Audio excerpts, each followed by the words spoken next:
My main area of research is an area that we call Paleoecology, and that essentially focuses on past landscapes. So really we look at what landscapes from thousands of years ago, what the vegetation in those landscapes was like, and particularly something we look at and we're interested in is the impact of human beings on the landscape, so how people change the environment through time.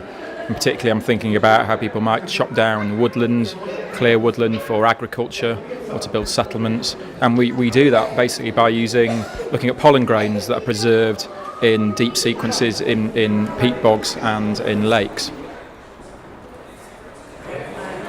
We find sampling sites either in terms of where we know there are peatlands already. One problem with that can be that many peatlands in Ireland have been affected by peat cutting. That can obviously destroy the record. So often, and particularly in the context of this project, lake sequences don't have the same problem. So really it's a case of sometimes it's a bit pot luck. You can find a site that you might think is very promising but the record might not be great, and other times you can get very good records. So there's a certain amount of good luck as there is with most science. That's correct. So this is the one that everyone remembers because it looks What happens in certain lakes is that we get the sediments that build up in the bottom of lakes over time.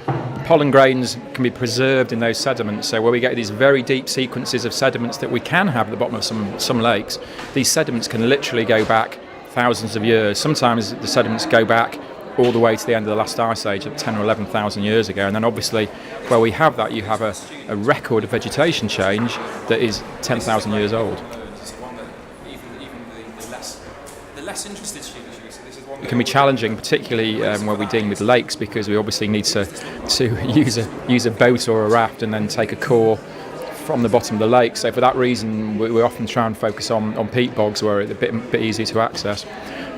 So yeah, that can be also another challenge is getting an intact sequence. It's very important that we have a record that is intact and is sampled well.